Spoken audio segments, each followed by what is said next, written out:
Hey everybody, thanks for tuning into another video.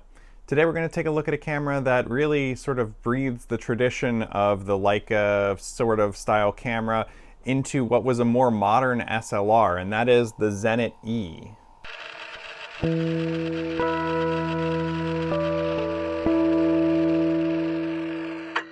But before we get going on this camera, guys, I want to just take 1 second to say that since my last video, we have gotten over 100 subscribers on this channel, and I'm just really grateful for that. And I wanted to say thank you to everyone. I know the internet can sometimes be a bit of a nasty place, but I have received nothing but positive comments from everyone on here, and I just wanted to give a thank you. So if you like these videos, keep watching them, keep liking them, and I'll keep making them. So let's get into the video then. So here we are again with another camera. This time we are looking at the Zenit E. This is an SLR camera made in the Soviet Union. These were made from 1965 up until 1986, so a solidly long production of cameras, longer than you might expect for a lot of things, and I guess that's sort of classic for the Soviet Union, that once they got something that worked, they just stuck with it and kept going. So as you can see here, kind of an interesting vibe for a SLR camera. The selenium light meter up here, I don't know, gives me like RoboCop vibes for this camera. It's tough and definitely very metal heavy, I'd say, on this camera. It is absolutely not going anywhere. My copy is in pretty good shape. I got it from someone who on eBay seems to have taken good care of it. The only thing I'll say is my shutter sometimes hangs open at some of the low speeds, but we'll look at that in a bit. Now, where to start with this camera? I guess we'll start with here on the front. These cameras either came with one of two lenses. The Industar 50-2 lens here, which is a 50mm f3.5 lens. This is a Tessar lens, and if you remember the Industar 50 lens that came on like the Zorky cameras, let me grab that real quick. This guy here, if you remember this is the predecessor here. They did, however, drastically reduce the size of this lens. The kind of cool thing about this lens is this is as big as it gets. Like once you start zooming it, well, once you start focusing it down, this lens gets super small. It is actually like an SLR pancake lens.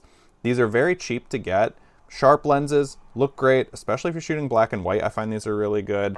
But yeah, compared to the original Industar 50, they're significantly smaller and a little bit sleeker. Now, the other lens that these cameras can sometimes come with here is the venerable Helios 44-2. And for those who are familiar with this lens, you'll know that it's sort of a cult lens because of the way that you can get swirly bokeh out of it, and because it has a clickless aperture, so people like that.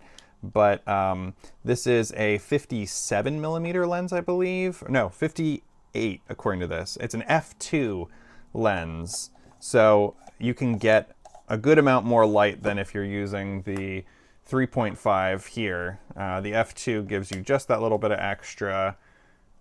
And so these actually came standard on Zenit E's. So if you're ever looking to try and find a Helios 44-2, you might even decide that you just want to get a Zenit E and get one of these sort of as an incidental. I will say I love the Helios 44-2. It is a really cool lens. I've gotten some great pictures out of it.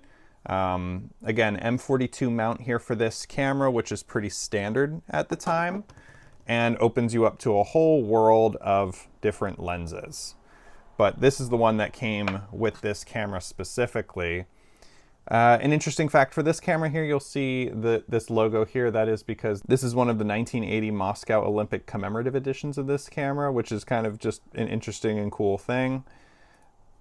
Here on the top deck, we have what is sort of like a multi-function dial here. It's partially the light meter control.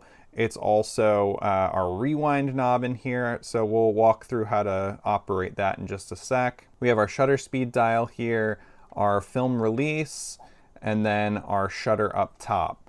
From the back here, you can see we have a viewfinder. This is a lever wind camera. On the bottom here, you can see made in KMZ, made in the USSR, and as being made for the 1980s Olympics implies, my camera specifically appears to have a 1979 serial number. One of the things I love about this camera, though, for me, is that this actually is one of my few cameras with a working self-timer, so every now and again I take a selfie with this camera and think that it's just a great time. So now let's take a look at how this camera works. So once you have your lens on the camera, as we said, M42 screw mount, so nice and easy to put on. What you need to do is wind your camera on, which is nice and easily done with this lever wind. Then what you need to do is you need to look here at this little window. As you can see over here on the side is a needle, and when you have a light shining through your light meter, that needle will come down more probably to the center of this here. Let me see if I can lift this up, if I can get the light to move at all. No, I don't have a flashlight handy. If you're having light coming through the meter here, what you need to do is turn this, and you'll see that little bubble inside moving around. So like, let's say if we were going to try and shoot it as we have it here, we'd have to kind of like bring the bubble all the way over. Again, on a sunny day, it's going to end up way more in the middle. But once you've done that, you'll need to just make sure you have your film speed set properly. On this camera, it runs with the GOST scale, which is what the Soviets used at the time. There's the DIN scale over here too. But this is saying GOST ASA, but you can kind of say whatever film speed you're using, you can kind of estimate on here. So I was using a 100 speed film in this recently, so I just put it just shy of this 130. If we were going to use a 400 speed film, the next closest is this 500, so I would put it just a little under the 500. And then that helps you align this so that now we're able to look at the outside edge here and say, from the aperture and from the shutter speed on the outside, what kind of exposure would you like? So let's say that we had this aligned more for like the middle of the day or something here, that this needle was in the middle. If that were the case and we were looking here, you just look and see, okay, so at 1/500th of a second, you want f4. At 250, 5.6. 125, 8, 60, 11, and then so on and so forth.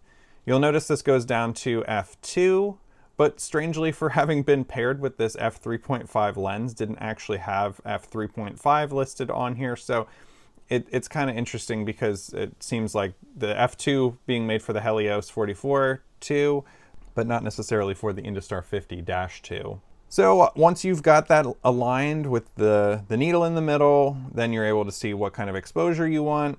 As with all Soviet cameras, make sure you have it wound first, then you can pull up and select your shutter speed that you would like, and you're able to fire your shutter. Now, those who are eagle-eared among us, I guess, I don't know, those who are extra good of hearing may have noticed that that was probably not what you would expect a shutter to sound like on an SLR camera.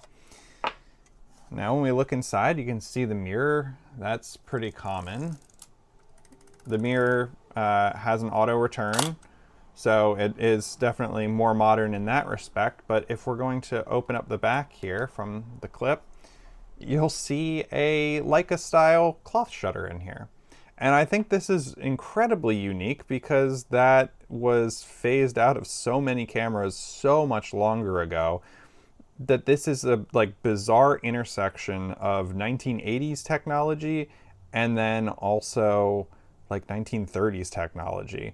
And so that's why you have to still, with this camera all these years later, wind before changing the shutter. Otherwise you will break this camera, as we did with all those Russian rangefinder cameras.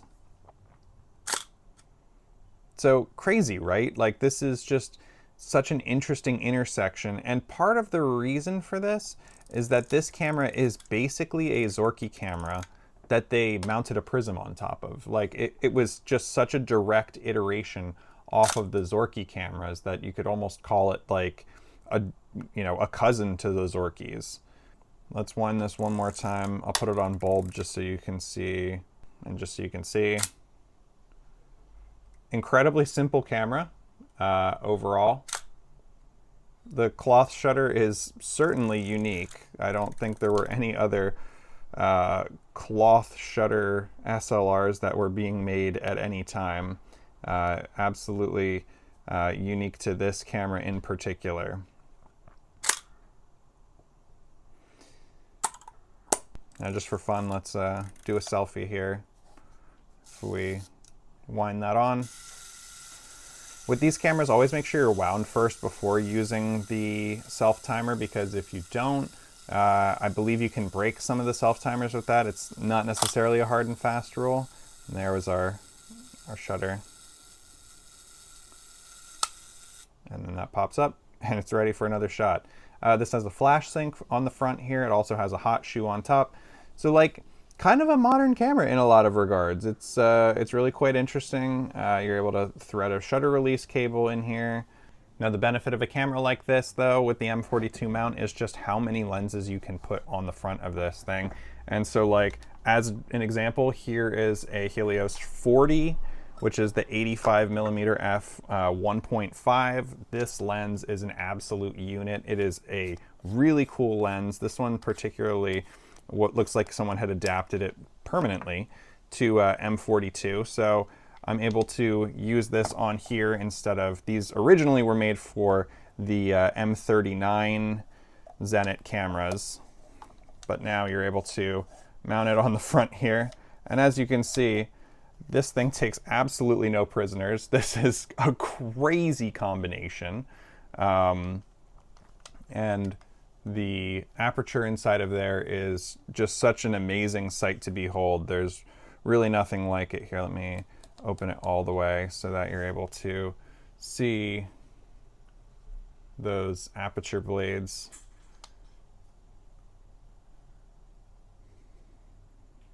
But yeah, so again, the benefit here being that you really can get some serious diversity of your photography from this camera alone because of this M42 mount.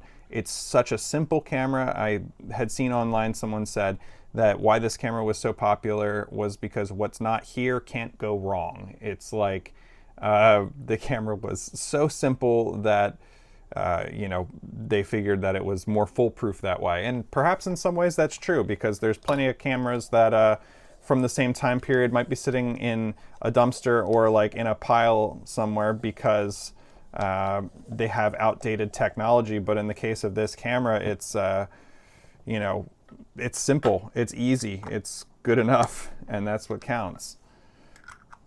So let's pack up our Helios 40 for another day. I plan on having a video on this down the line, because if we look at the 40 and the 44-2, these are two lenses that are renowned for the similar swirling bokeh, but with quite different size, build structure, and the like. So we'll talk about him another day. All right, how do we load this camera? So once we have it, you can have your lens on or off. That's kind of irrelevant, but what we need is our film here. And then to open the back, you are going to pop up on that as we did before. And there's what's actually maybe the coolest part of this camera is the hidden rewind knobs. We are going to press down and turn on this. If I can find the right direction to do it. There we are. Turn counterclockwise, and the rewind knob comes out. So just like that. And then we can equally press in, turn back clockwise, and it's gone. Now we need to also pull that up one more time to be able to drop our film in. So here, if we do that, we can drop the film in, lock it in place. Now this take-up spool, at least in mine, does not come out. So you have to align it here. I can see a tooth, and here is just like a metal ribbon that helps, that you stick the film into. And what you need to do is pull your film across, place it into that sort of metal ribbon there. And once that is fed into there, you'll see that the tooth on the take-up spool has got it. I sometimes might even consider pulling some of the film back just a little bit, and we'll let it wind. And as we do that, just make sure we get aligned on these teeth, and that's on. That's good. And there it is. So this is ready to go. So we're able to close the back, and this camera is ready to shoot. Now, if we want instead to take our film out once we've finished, You'll want to do this with the back closed, but I'll show you just for illustrative purposes here. You'll want to pop up your rewind knob as we did before. And then this button here is how we're going to release the tension on the winding mechanism. So we're going to press that down, and when we do that, you have to hold it. On this knob here, there is an arrow that directs you what direction to wind it. It looks like that would be clockwise. So we're going to turn that clockwise, and as we do that, it will start to bring the film back bit by little bit here. There it is. Just make sure you really have this clockwise held down. The film's kind of spinning here a little bit. It's not liking that I'm doing this with the back open, but that's fine. We're able to get it. And you can finish rewinding that, and then you can release that. That then allows you to pop the back open. You can take your film out from here. Once you bring this up one more time.